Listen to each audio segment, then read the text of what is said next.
السلام عليكم ورحمة الله وبركاته. كسر دوادا كوبعية سوفتوير على بعض كبرتين إن كبرتان كورسين كلا دوان كورس كإني كويك بوجا 2016 نو سعودي 10 كيلو مريء لبي تومنات 10 كم حكوا سابسين هاي سيلز اون فول كاش سيلز واحد كوي بين سالابتي أو العقد ما يستران أبد كوي بيني ك10 كيلو 10 كفضوض دين عاي براكتيكال كان ولا نكا أنا برجعهم كصوفر الناي ستيبس كات قاعد سي ما كاد فول كاش كوي بحيسيد سيلز اون فول كاش كاستمر بaa tagaysaa inter sales receipt baad kasii tagay saleski un baad tagaysaa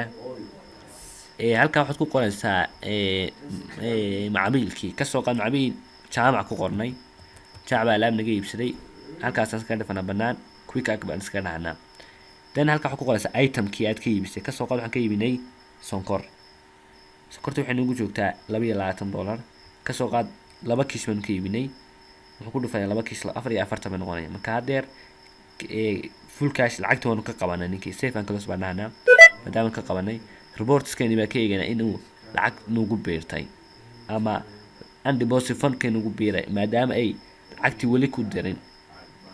ku darin marka and deposit fund wata lacagtii halkaasay ku beersantay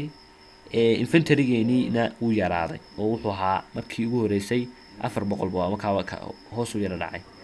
kanna waka undeposifan lacagtan undeposifana horaan u soo sharaxay 10 koowaad ka wuxuu undeposifan wuxuu yahay lacagtan loogu talagalay businesska intaan maqalka marka lagu ridin lacagtan taala meesha ayaa loo yaqaan undeposifan marka intaan lagu diyaarinki cashier-ka loo dhiibin ka lacagtan oo jiray intaan loo dhiibin lacagta gacanta ku hayno ma loo yaqaan deposit hadda waan ku